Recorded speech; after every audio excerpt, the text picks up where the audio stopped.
നമുക്കിന്ന് വെറൈറ്റി ആയിട്ട് ഒരു റൈസ് ഉണ്ടാക്കിയാലോ? സ്പെഷ്യലായിട്ട് എന്തെങ്കിലും കഴിക്കണം എന്ന് വിചാരിച്ചിരുന്നപ്പോഴാണ് ഈ ഒരു റെസിപ്പി ഓർമ്മ വന്നതേ. പണ്ടെപ്പോഴോ യൂട്യൂബ് തുറന്നപ്പോൾ കണ്ടൊരു റെസിപ്പി ആയിരുന്നു കേട്ടോ. നമ്മുടെ സോയാ ചങ്ക്സ് വെച്ചിട്ട് ഒരു ബിരിയാണി പോലെ. അപ്പോൾ നമുക്ക് തുടങ്ങിയാലോ?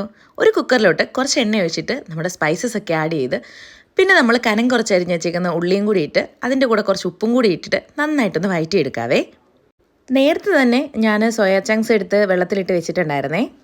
തന്നെയല്ല, ഇത് കുറച്ച് വലുതായതുകൊണ്ട് ഞാനൊന്ന് ജസ്റ്റ് കട്ട് ചെയ്തും കൂടി വെച്ചിട്ടുണ്ടായിരുന്നു കേട്ടോ. നമുക്കിത് നല്ലോണം ഒന്ന് പിഴിഞ്ഞെടുത്ത് വയ്ക്കാവേ.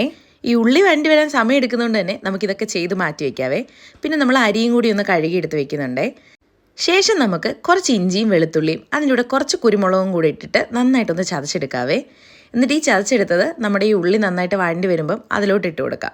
പിന്നെ നമുക്ക് കുറച്ച് തക്കാളിയും കുറച്ച് പച്ചമുളകും കൂടെ ഇതിനകത്തോട്ട് ആഡ് ചെയ്ത് കൊടുക്കാം കേട്ടോ. എന്നിട്ട് ഇതെല്ലാം കൂടി ഇട്ട് നന്നായിട്ടൊന്ന് വഴറ്റിയെടുക്കാവേ.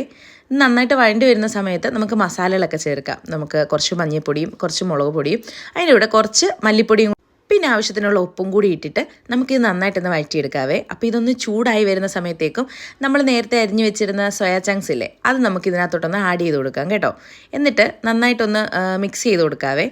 ശേഷം നമുക്ക് ഇതിനകത്തോട്ട് കുറച്ച് വെള്ളം ഒഴിച്ചിട്ട് നമ്മൾ കഴുകി വെച്ചേക്കുന്ന അരിയും കൂടി ഇട്ട് കൊടുക്കാം കേട്ടോ. നമുക്ക് ഇങ്ങനെ അല്ലാതെ ഈ സോയാ ചങ്ക്സ് ഇതുപോലെ മസാലയാക്കിയിട്ട് അതിലോട്ട് നമുക്ക് വേവിച്ച് റൈസും കൂടി ഇട്ടിട്ട് അങ്ങനെ വേണമെങ്കിൽ നമുക്ക് എടുക്കാം. ഇതിപ്പോൾ മസാല ചോറിലെല്ലാം നന്നായിട്ട് പിടിക്കാൻ വേണ്ടിയിട്ടാട്ടോ ഞാൻ ഈ ഒരു രീതിയിൽ ചെയ്യുന്നത്.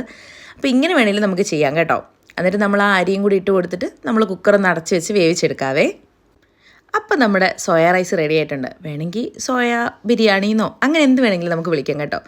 അടിപൊളി ടേസ്റ്റ് ആട്ടോ ഈ സാധനം കഴിക്കാൻ വേണ്ടിയിട്ട്. ഇതിൻ്റെ കൂടെ കമ്പനിക്ക് വേറെ കറികളോ ഒന്നും വേണ്ട, ഇത് മാത്രം മതി. പിന്നെ സലാഡും കൂടി ഞാൻ ജസ്റ്റ് ഒന്ന് വെച്ചെന്നേ ഉള്ളൂ കേട്ടോ. അപ്പോൾ അടിപൊളി സാധനമാണിത്. എല്ലാവരും ഒന്ന് ട്രൈ ചെയ്ത് നോക്കണേ. അപ്പോൾ നമുക്കിനി വേറൊരു വീഡിയോയിൽ കാണാം കേട്ടോ. ബൈ.